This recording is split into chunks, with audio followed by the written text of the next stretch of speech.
who are Orthodox Christian, the celebration of Easter this year was fraught with extra meaning. Ukraine's Orthodox Church split from its Russian parent when Vladimir Putin first invaded Ukraine 8 years ago. And now religion's role in the conflict is front and center. Here is Nick Schifrin.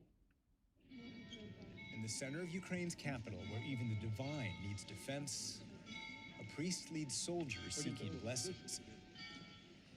On Orthodox Easter last month, those who needed the most protection found a quiet moment to request it. Ukrainians are fighting a war that threatens their very existence, and in the presence of God, they pray not only for restoration, but also judgment, which is what Father Feodosy provides. He blesses Ukrainians and scorns Russian soldiers accused of war crimes. It is tragic that people who call themselves Christian allow themselves to do such things.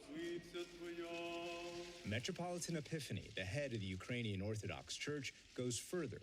He condones killing Russian soldiers in the name of saving the country and has likened Russian President Vladimir Putin to the Antichrist.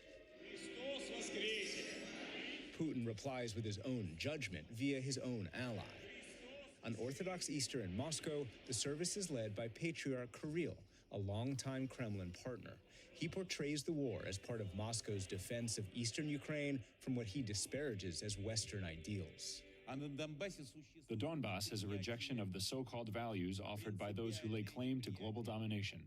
Today, there is a certain test for loyalty to that power. Do you know what that test is?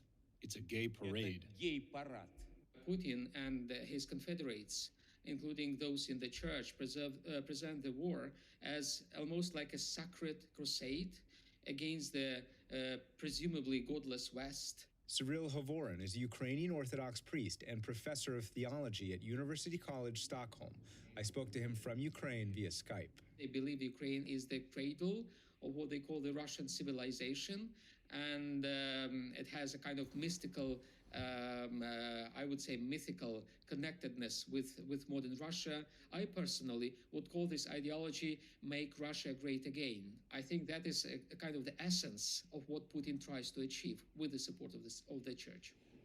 Patriarch Kirill gives religious cover to Putin's political ambitions, as he did on Sunday. I wanted to say my heartfelt gratitude to those who are here today, but even more so wanted to say thanks again to the government and the army of ours that today, in practically war conditions, defend our country. He also repeats Putin's rhetoric of self-defense. We are a very peace-loving country and a peace-loving and long-suffering people. The reality? Kirill used those words the very day Ukrainian authorities in Bucha exposed mass graves full of executed civilians, bound and shot. Horvarun used to work for Kirill and quit in 2012. I tried to convince him that this ideology is going to be extremely dangerous, destructive for the church, for himself, for Russia, and for Ukraine. We see this outcome, this result of this ideology, moving, masses of people, masses of Russian soldiers to fight in Ukraine, and securing a very wide support for Putin in his war. For more than 1,000 years, Ukrainian Orthodox churches sat inside a larger Russian Orthodox church. But then Russia annexed Crimea from Ukraine. By 2019, Ukraine's president and the overall head of the Orthodox Church in Constantinople declared the Ukrainian Orthodox Church independent. That means at this Ukrainian Orthodox service in Lviv, Father Viktor Kaida can feature the Ukrainian language and speak freely about Russia. As seen on a local TV report, he used to lead a Ukrainian Orthodox church in the southern city of Kherson, parts of which are occupied today by Russia. He says religious divides became political. Belonging to either the Russian or Ukrainian Orthodox churches makes a big difference. Russia knows that, and that's why it is so important for them to maintain its influence. When the priest says this is good and this is evil, people listen and believe. It's an element of control over a large number of people. Let's be frank, it's brainwashing. Pope Francis has also criticized the Russian Orthodox Church and recently warned Patriarch Kirill against becoming Putin's, quote, altar boy.